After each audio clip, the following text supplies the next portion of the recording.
Diz o texto, capítulo 3, verso 11 e 12. Apegando-se ele a Pedro e a João, todo o povo correu atônito para junto deles no pórtico chamado de Salomão. À vista disto, à vista dessa manifestação deste homem, Pedro se dirigiu ao povo dizendo: Israelitas, por que vos maravilhais disto, ou por que fitais os olhos em nós, como se pelo nosso próprio poder ou piedade tivéssemos feito andar? Nosso Pai, esta é a Tua palavra. Que esta palavra possa penetrar em nosso coração, como aquela boa semente penetra na terra, e logo após morrer ela germina, cresce, tornando-se uma árvore, tornando-se um arbusto.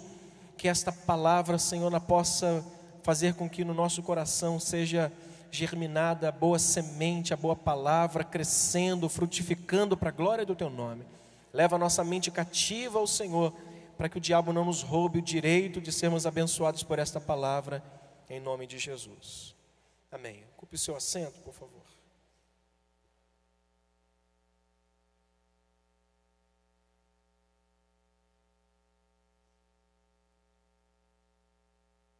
O texto do capítulo 3 fala de um milagre. Capítulo 3 de Atos fala de um milagre que ocorreu com os apóstolos ali, com o coxo. Todos nós conhecemos muito bem essa história e ela é familiar. Bispo Rubem pregou uma segunda-feira dessa aqui, falando do que aconteceu. Então você talvez tenha bem conhecimento do que esse texto trata. Mas, tratando-se de milagre desse texto que está aqui, que a gente acabou de ler, que a gente conhece, milagre não pertence e não provém de homem algum. Milagre, homem não faz. Nós somos instrumento de Deus, até mesmo para que Deus possa fazer um milagre na vida de alguém. Mas os verdadeiros milagres provêm de Deus. Os verdadeiros milagres vêm da manifestação do poder de Deus através de homens, através de pessoas que se dedicam a Deus, que se entregam a Deus, que confiam em Deus e que têm uma fé suficiente para que aquele milagre, aquela cura, aquela maravilha possa acontecer. E o que eu quero dizer hoje, falar com vocês hoje sobre esse episódio? Meu texto, a priori, é um texto de 2 versículos que a gente vai ler, que a gente leu, e que a gente vai aplicar ao final desse texto. Mas eu queria chamar a sua atenção para 2 situações importantes na nossa vida como cristãos. A primeira delas é que nós não fomos chamados para fazer nada e nos promovermos naquilo que fizemos ou fazemos. Nós não fomos chamados para uma autopromoção. A igreja, por si só, ela tem a característica de anunciar o evangelho. Igreja que eu chamo atenção, somos nós. Nós temos que pregar o evangelho, nossa missão é pregar o evangelho, e tudo isso para a glória de Deus. Então a minha missão, a sua missão é simples, é pregar o evangelho, viver esse evangelho, anunciar esse evangelho a tantas pessoas quanto nós tivermos condição de fazer. Mas nós não temos o direito de fazermos isso com um intuito de autopromoção, de nos promovermos, de trazer para nós alguma coisa que não nos pertence, mas a Deus. Por que eu escolhi também o texto de Mateus 3? Para que a gente possa pegar uma figura que entendeu claramente que isso é um grande perigo, e um perigo que hoje muitas pessoas não estão tendo noção dessa gravidade, porque as pessoas acreditam que pelas oportunidades que elas têm de fazer alguma coisa para Deus, em nome de Deus, elas podem se promover e galgar em degraus, de modo que ela fique no mesmo pé de igualdade do Deus que a chamou para a sua glória, quando na verdade isso é um suicídio. Então eu quero olhar para esses 2 homens, o apóstolo Pedro, João também estava ali, mas também para João Batista. E quem foi João Batista? Quais são as características desse homem? Você já ouviu várias vezes pregações aqui, falando um pouquinho sobre João Batista. Mas deixa eu lembrar os irmãos, que poucos pregadores ao longo da história, poucos homens ao longo da história conseguiram obter tantos resultados no seu ministério como João Batista. Queria nós, pastores, alcançar uma parte do que alcançou João Batista no seu ministério. Com a capacidade que Deus deu a ele, com a simplicidade que ele tinha no seu coração, aquele homem, em 2 versículos que eu quero ler com os irmãos, Mateus capítulo 3, marque essa parte, volte a Mateus capítulo 3, por favor. E vá para 2 versículos da palavra de Deus, 5 e 6. Poucos homens tiveram tanto sucesso na sua vida ministerial como esse homem. Olha o que diz os versos 5 e 6. Leia comigo. Então saía, Mateus capítulo 3, versos 5 e 6. Então saíam a ter com quem? Com João Batista, a ter com ele Jerusalém, toda a Judéia e toda a circunvizinhança do Jordão. O que aconteceu no verso 6? E eram por ele batizados no rio Jordão, confessando os seus pecados. Meu irmão, que coisa maravilhosa. Esse homem mostra aqui no capítulo 3, verso 3, porque este é referido por intermédio do profeta Isaías: vós que clama no deserto, preparai o caminho do Senhor e direitai as veredas. Verso 4, usava João Batista pelos de camelo e um cinto de couro, e a sua alimentação eram gafanhotos e mel silvestre. Pessoas vinham de Jerusalém, pessoas vinham da Judéia, pessoas vinham da circunvizinhança do Jordão, e as pessoas vinham para olhar para um homem, ouvir um homem dizer: vocês são pecadores miseráveis, preparados para o fogo do inferno. Talvez viajando horas, caminhando dias, para ouvirem que eles eram pecadores, e que eles estavam destinados ao inferno. Ouvir um homem que se vestia de pelo de camelos, que no intervalo de um culto e outro da igreja que João Batista pregava, ele se alimentava de gafanhotos. Ouvir um pregador que come gafanhoto e que se veste, a gente usa um terno 100, 120, um microfibra, a gente se sente o dono da cocada preta. O camarada se vestia de pele de camelo, comia gafanhoto, devia cheirar mal para chuchu, meu irmão. E as pessoas vinham confessando seus pecados. Eu fiquei maravilhado quando eu li o texto e mergulhei no texto e falei: meu Deus, as pessoas vinham, as pessoas iam até João Batista. Eles simplesmente pregavam uma mensagem que ninguém gostava de ouvir, mas as pessoas estavam tão sedentas pela verdade, pela maneira pela qual Deus usava aquele homem. Irmãos, deixa eu abrir aqui agora um leque para falar algo do meu coração para os irmãos. Pastor nenhum enche igreja. Concorda comigo? Por melhor e mais intelectual que ele seja, pastor nenhum enche igreja. Pastor nenhum tem a capacidade. Ok? Pastor nenhum tem a capacidade de encher uma igreja e de dizer assim: essa igreja está assim por minha causa. Mas tem um detalhe: é possível avaliarmos um pastor quando nós começamos a ver a sua igreja esvaziando, quando começamos a ver o seu povo se afastando do seu pastoreio, debaixo do seu cajado. Irmãos, quando nós pensamos que sabemos tudo, somos pegos pela nossa própria astúcia e sabedoria, porque Deus nunca vai dividir a sua glória com homem algum, por mais intelectual e estudioso que ele seja. Grande parte dos pregadores se promovem estudando, mergulhando em seminários, buscando crescer intelectualmente, mas não descem ao nível de um dos homens mais simples e que arrebanharam mais pessoas ao longo da história, como João Batista, que teve a capacidade de entender que ele só veio para preparar o caminho, que não era digno de desatar a sandália dos seus pés, que ele era menor de todos e que ele servia a um Deus que viria após ele, que ele podia até batizar com água, mas após ele viria um que batizaria com o Espírito Santo e com fogo. Este homem não temos Um certo pregador disse que a cada geração deveria nascer um João Batista para que Deus pudesse ser glorificado em toda a terra e que pessoas pudessem ir ao encontro desse homem. Em cada tempo tinha que nascer um João Batista, irmãos. Homem com um coração desse, nenhum outro pregador recebeu tantos elogios de Jesus como João Batista. João Batista recebeu um elogio tão grande que ele poderia engrandecer ali naquele momento e dizer: uau, o meu mestre, aquele que eu não sou digno de desatar as sandálias dos pés dele, me elogiou, me chamando de lâmpada que ardia e iluminava. Já imaginou ser chamado de lâmpada que arde e ilumina? Já pensou ser chamado de um dos camaradas que quando chega as pessoas, é algo fascinante saber que eu estou aqui e que pessoas vêm de outras regiões.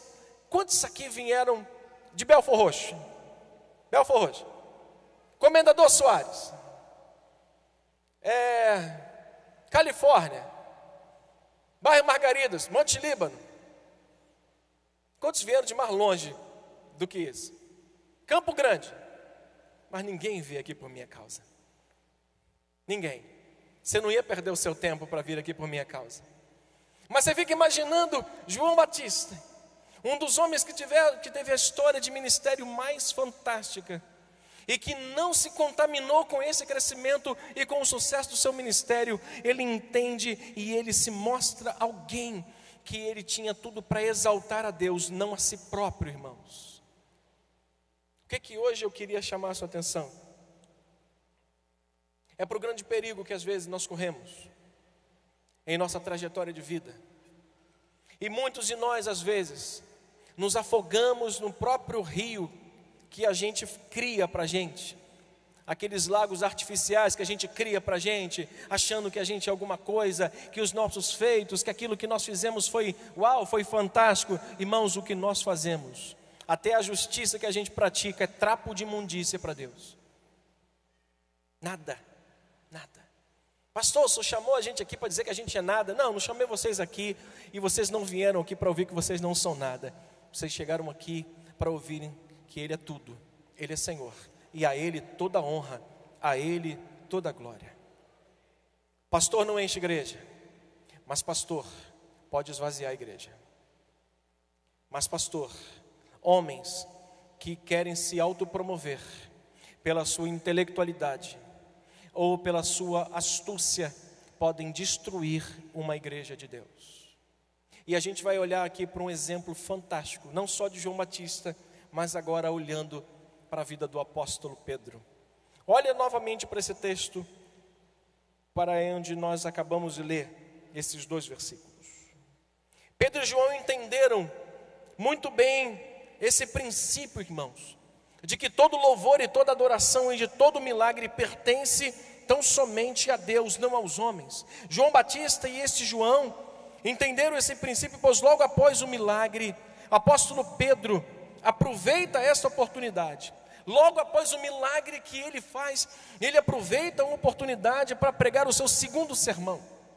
Ele pega essa oportunidade que era ímpar na sua vida e ele prega o segundo sermão. E nesse segundo sermão, irmãos, ele aponta de fato quem é que deve ser glorificado naquele sermão e naquilo que aconteceu.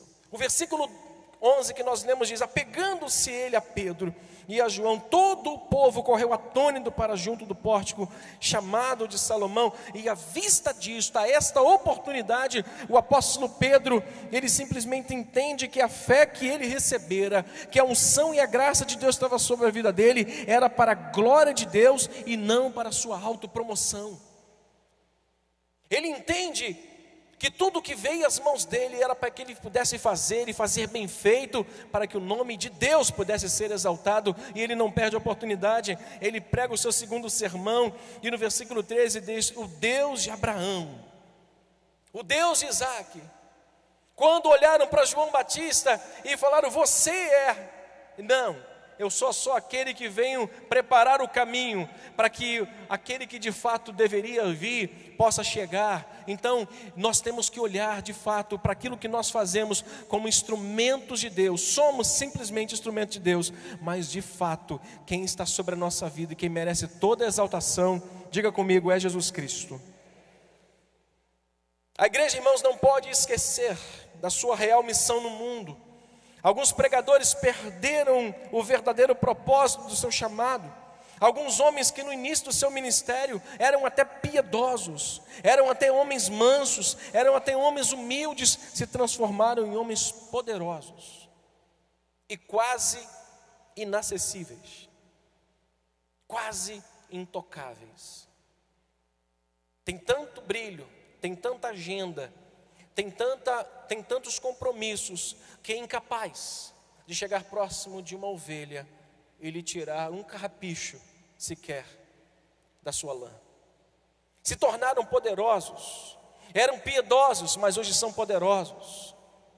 Nós como igreja, como crentes, corremos o mesmo risco de nos tornarmos pessoas de igreja, de nos tornarmos pessoas frequentadoras de igreja e nos tornarmos tão insensíveis, tão intocáveis, que a insensibilidade chega ao ponto de pessoas que estão morrendo no mundo, no pecado, nós viramos os olhos para elas, viramos as costas para elas e não nos aproxegamos, como já dizia um amigo nosso, nos aproxegamos mais essas pessoas para dar uma palavra de alento e pregarmos o genuíno evangelho que transforma a vida de pessoas. Pastor, o que o senhor desejaria nessa noite? O meu desejo, irmãos, nessa noite é fazer com que teu coração saia daqui fervilhando de desejo de continuar pregando a palavra de Deus, mostrando o caminho aos pecadores, chamando a todos que estão mortos para que possam caminhar de volta para a vida. Quero que hoje o teu coração saia daqui com uma responsabilidade firmada com Deus, de ter um compromisso olhando somente para Ele. Esquece os teus problemas. Os teus problemas Deus vai cuidar. Eu costumo dizer que quando nós cuidamos das coisas de Deus, Deus cuida das nossas coisas. Você crê nisso? Tira os teus olhos dos problemas. Passa a olhar para os teus problemas como secundário, para você ver como é que a tua vida vai encaminhar muito mais. Passa a olhar com compromisso para as coisas de Deus. Para de ser egoísta, de falar, não Senhor, o meu problema, para de idolatrar o teu problema e começa a viver intensamente uma busca com Deus e pregar o Evangelho, anunciar o Evangelho, para você ver como é que seus problemas vão sanar, vão ser resolvidos para a glória de Deus, rapidamente, irmãos. O crescimento de uma igreja, de um irmão, de uma irmã, de um crente, e principalmente no reino, está ligado à fiel pregação da palavra de Deus, mas também da fidelidade dos seus pregadores. Capítulo 4, versículo 4. Olha a fidelidade desse homem, o comprometimento desse homem com o Evangelho, com o reino de Deus. Olha o resultado do que aconteceu. Verso 4, você pode ler comigo? Muitos,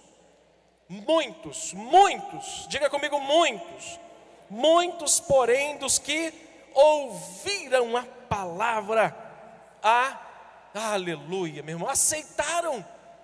O crescimento da igreja, o crescimento da sua vida espiritual está ligado diretamente à fiel pregação da palavra de Deus, irmãos, e dos fiéis pregadores. Eu conheci um homem de Deus, ele era exatamente o que eu estou te dizendo, um homem de Deus, mas se perdeu.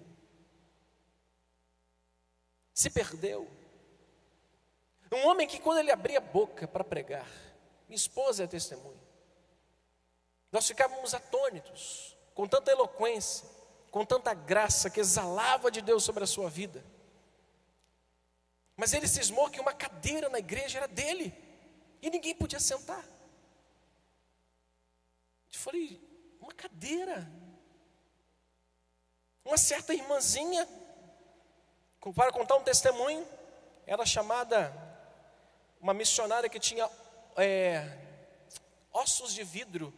Você talvez já ouviu falar nessa senhora. Ela foi contar um testemunho na igreja. Só que ela não pode ficar em pé. Tinha que colocar ela num lugar onde tinha cadeiras com braço. Qual era a única cadeira que tinha braço? que os irmãos acham que aconteceu? Homem de Deus. Eu parava e ficava me deliciando com a mensagem de Deus na boca daquele homem. Pregava com uma unção, me ensinou muita coisa sobre libertação. Eu vi aquele homem orando por pessoas enfermas sendo curadas, pessoas endemoniadas sendo libertas. Eu andava perto dele, olhando onde ele pisava, eu pisava. Mas um homem extremamente arrogante, quando começou a subir os degraus que Deus começou a criar para ele. E uma cadeira fez ele cair de onde ele estava. Homens piedosos que acabaram destruindo a sua própria vida porque não souberam administrar aquilo que Deus lhe deu, irmão. Às vezes a gente entra na igreja e a gente começa a ouvir a palavra e Deus começa a nos abençoar e Deus começa a nos usar, a gente começa a se infiltrar e vai para o CETEB e ele é que excelente professor do CETEB, o cara é bom, o cara é Bíblia pura. Olha, lá no CIAB tem um professor que é Deus no céu e ele no CIAB. Não passa de homem, não passam de homens. O que nós precisamos olhar hoje, irmãos, é a fragilidade da nossa vida e a grandeza de um Deus que chamou vasos frágeis e fracos como nós, para habitar em nós, e nos chamar a responsabilidade de anunciarmos esse evangelho, para que o nome dele seja glorificado e pessoas sejam salvos da sentença final, que é o inferno. Diga para a pessoa carinhosamente que está do seu lado: meu irmão, você foi chamado por Deus, para a glória de Deus. Diga, você foi chamado por Deus, mas para a glória de Deus. Homens que eu conheci, que ao passo que galgavam degraus, ao invés de virem que a responsabilidade era grande. Olha, irmãos, é tão sério o que acontece aqui. Vilmar tem experiência de pregar aqui, vários diáconos têm experiência de pregar aqui, vários irmãos têm experiência de pregar aqui. Irmãos, pregar aqui dá tudo, menos um alívio no coração, na alma. Dá taquicardia, dá aflição, dá medo. Tocar aqui é um misto de sentimentos. Não adianta pensar que vai subir aqui e falar assim: cara, eu pregaria no lugar do pastor Otávio. Mas não vai pregar, meu filho. Eu prego melhor do que o pastor Otávio. Isso não é difícil.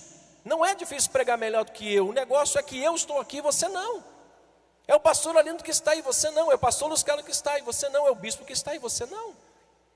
Mas o grande problema é que estar aqui não é glória, é cruz. Quando a gente começar a entender que o nosso chamado como cristãos, como servos de Deus, é anunciar o evangelho, carregar uma cruz e não nos vangloriarmos disso, aí a nossa missão começou. Diga: minha missão começa quando eu entendo o meu tamanho. Isso é muito pequeno, nós somos pequenos demais. Agora vamos aplicar esse texto olhando para que Pedro, que oportunidade para dar uma enchida no ego. Olha o que acontece com o texto, depois do milagre.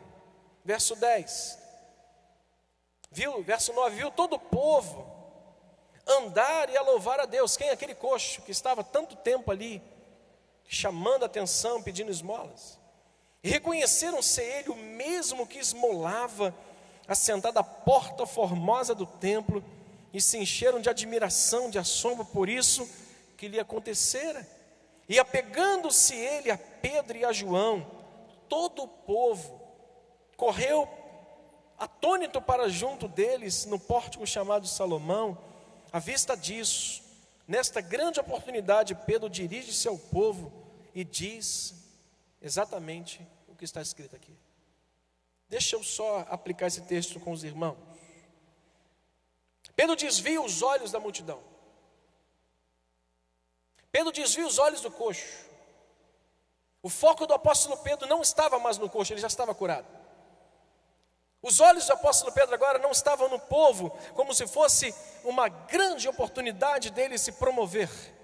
O apóstolo Pedro desvia os olhos do coxo, Desvia os olhos do povo, porque às vezes esse mesmo povo que diz assim, mas gente boa demais, é o mesmo povo que vai dizer lá na frente, crucifica-o, crucifica-o, crucifica-o. Joga ele no calabouço, joga ele no calabouço. Ele desvia os olhos do coxo, ele desvia os olhos dos homens, mas foca os olhos em Cristo. Aí ele diz, israelitas, por que maravilhai-vos disto? Ou porque fitais os olhos em nós, em mim, em João?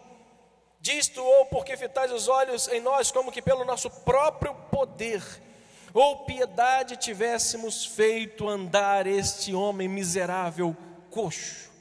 O apóstolo Pedro, ele aproveita, tira os olhos do coxo, tira os olhos das pessoas e passa a colocar os seus olhos em Deus e na pregação que tem todo o poder, e a pregação dele era Jesus Cristo, irmãos. A cura do coxo foi um milagre extraordinário, porém Pedro desconstrói a ideia de que aquele milagre era o evangelho para aquelas pessoas. Aquele milagre não era o evangelho seria pregado a partir daquele milagre. Ele tira a ideia das pessoas de pensar que o evangelho ali era o milagre que acontecera, e não fiquem os olhos em nós. Tem gente que fica atrás de pastor, igual aquele, como é que é o nome daquele negócio que passa? Cortejo? É cortejo? Lá no interior que tem muito isso, né? As pessoas vão na frente, vai um carro na frente com a imagem, as pessoas vão atrás e tal. Tem gente que anda atrás de pastor igualzinho. Não, ele é meu pastorzinho, ele é meu homem, ele o que ele falar, irmãos, nós somos tão falhos quanto vocês. Somos tão falhos quanto vocês. Privilégio que nós temos, a diferença é isso aqui, um colarinho. Mas somos homens como vocês, somos falhos como vocês, e não queremos a glória que pertence a Deus. Portanto, não coloque um peso sobre a tua vida. Você que tem um papel de servo de Deus, você não é autoridade máxima, nem pode se colocar acima de Deus. Você é só um instrumento, nós somos o vaso, Ele é o oleiro, nada mais do que isso. Às vezes é importante a gente se olhar no espelho, dar uma olhadinha no espelho para ver a gente se ver de fato, sem pentear o cabelo, né? A gente se vê de fato, para a gente começar a descer uns degrauzinhos da nossa vida, porque às vezes a gente gosta de dar uma gloriada em nós mesmos, né? Aquele trabalho que eu faço está 100%, só está 100% porque Deus está nessa história. Mas pastor, Deus tem me dado eu tenho umas ideias aí, que o negócio só está crescendo porque Deus está na história. Pastor, mas o que eu toco, Deus tem me abençoado. Só está abençoando porque Deus está nessa história. Tira Deus para você ver. Não somos nada, irmãos. Nada. Dependa de Deus. Apóstolo Pedro simplesmente, ele tira o foco dele, tira o foco de João, coloca o foco em Jesus e tira o foco do milagre, coloca o foco simplesmente no evangelho, prega o evangelho e anuncia Cristo para todas aquelas pessoas. A segunda coisa que eu aprendo nesse texto é que este homem, que ele aponta para quem de fato ele é um fiel pregador. Versículo 12 ainda, ele diz: à vista disto, Pedro dirigiu-se ao povo e diz: sabe o que nós estamos precisando? De fidelidade na palavra de Deus. Sermos fiéis na palavra de Deus.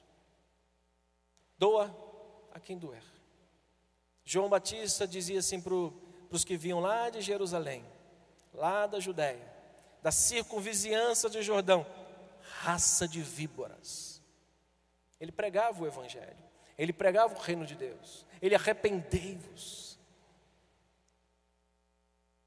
transforme a vida de vocês. A igreja é o único lugar que a gente entra sabendo que nós vamos ouvir que nós somos pecadores, que aqui a gente não é bonitinho, que a gente aqui não é fofinho, que a gente aqui não é gente boa. Nós somos pecadores. Diga comigo, se você não quiser, eu vou dizer para você: você é um pecador. Diga comigo: eu sou um pecador. Se você não diz, você é um pecador. Aqui é o único lugar que você é chamado de pecador e você tem que dizer assim: eu sou mesmo. Eu sou mesmo. E nós precisamos da graça de Deus para Deus nos libertar desse pecado. Eu quero finalizar lendo Mateus capítulo 6, verso 22. Para você olhar como o apóstolo Pedro tinha os seus olhos, tinha o seu coração, como um pregador fiel. Finalizo. Convido os irmãos a ficarem de pé. Quero convidar os irmãos da música, por gentileza.